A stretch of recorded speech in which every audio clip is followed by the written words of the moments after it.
হাইকোর্টের নির্দেশে আসানসোল পৌর নিগমের 59 নম্বর ওয়ার্ডের কুলটির নিয়ামতপুরে পেট্রোল পাম্প এলাকায় অবৈধ নির্মাণ ভাঙা হলো।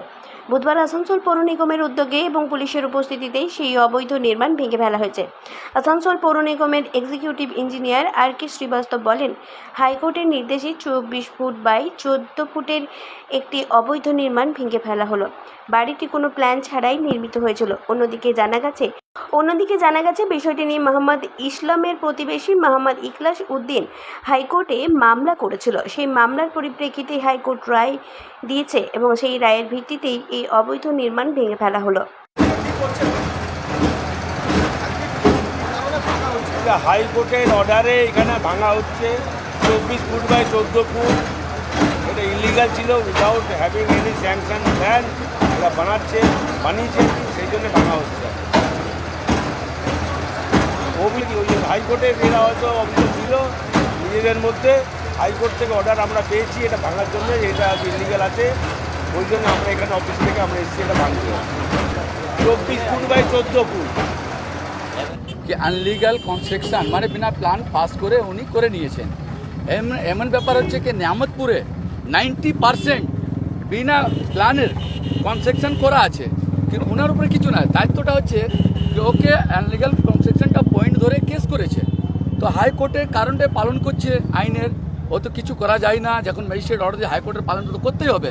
আমরা কেউ কিছু বলছি না, কিন্তু এসে বলছে একজনকে পাঠায়, তার নাম সালাউদ্দিন। ওনাকে এসে বলছে কি আমাকে যেমন গলিটা লিখে দুক, এখনো কম্প্রোমাইজ করে কেসটা রুখে দিব। ইনি বলছেন তো সালাউদ্দিন আর জলিল, তার বাবার নাম হলো গুল্লু মিয়া, ঠিক আছে। ইনি দুটা গতিয়ার মধ্যে ভাগ হয়েছে, ঠিক আছে। 14 ফুট 33 ফুট 5 ইঞ্চি এদের জায়গা আছে, তার মধ্যে ভাগ করে নিজের রাস্তা ছেড়েছে। ও বলছে কি আমাকে গলিটা লিখে দাও, তো বলছে আমার জায়গা কেন লিখতে যাবো, আমার আনলিগাল কনস্ট্রাকশন। সরকার বলছে ভাঙুক, আবার প্ল্যান পাস করবো, আবার বানাবো। এই বাড়িটা অনথরাইজ বাড়িটা ভাঙা হচ্ছে। জায়গা এইদিকে আমার জায়গা আছে, গলিটা আমার আছে, আর ওইদিকে ওর জায়গা আছে। দীর্ঘদিন থেকে ঝামেলা চলছে, মোটামুটি আমি আমার জীবনে 2007 থেকে ঝামেলা চলছে। অনেক জিডি, অনেক কমপ্লেন আছে, মারধার আছে, ভাঙচুরের আছে, মানে অনেক ডিস্টার্ব। আমরা অনেকবার চেষ্টা করেছি, পঞ্চায়েত কমিটিতেও বসেছি, পেপার ডকুমেন্টসগুলো সব দেখিয়েছি। দলিলগুলো আছে আমাদের, আজাদির আগে দলিল আছে, দলিলে পরিষ্কার লেখা আছে আমাদের কত জায়গা, কত থেকে কত, পুরো চৌহদ্দির সঙ্গে আছে। কিন্তু ওরা মানছে না, ওরা ডাইরেক্ট ক্লেম করছে এটা আমাদের প্রপার্টি।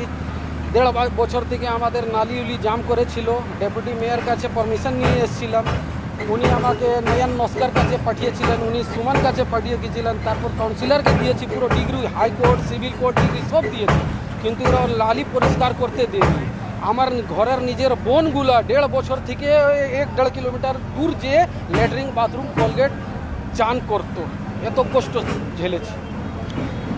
ছাতরে কাপড়গুলো দিতাম, একটু টপ টপ পানি পড়তো, কাপড়গুলো পড়িয়ে দিত। ড্রেনেজ সিস্টেম ব্লক করে দিয়েছিল, পাইপ যে ছিল সব ভেঙে দিয়েছে। এই দেখুন নালিগুলো যে টোটাল আছে আমাদের, পুরো স্ল্যাব দিয়ে জাম করে দিয়েছে।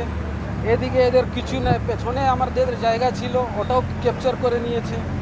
আমাদের নিজের খিড়কি দরওয়াজা করতে দিচ্ছে না, কোচাড়া প্লাস্তারা করতে দিচ্ছে না। গলি আমার দাদা নিজের সম্পত্তিতে যায়, ওর ছেলে ধরে কালা ধরে বার করে দেয়। না, ওটা আমার না, ওটা আনঅথরাইজড জায়গা আছে। ও জায়গা করার আগে আমি ওনার কাছে গিয়েছিলাম, প্রেমভাবে ওনাকে বললাম কি কাকু এটা যে আপনি তৈরি করছেন 2 ফুট ছেড়ে দিন, 5 ফুটের গলি হয়ে যাবে, সব কিছু কাজ হবে আপনার আমারও। বললেন না আমার জায়গা বেশি নাই, আমি ছাড়বো না। তারপর ও আনলিগাল ওয়াইজ খিড়কি দরওয়াজা হ্যান ত্যান করতে শুরু করে দিয়েছিল।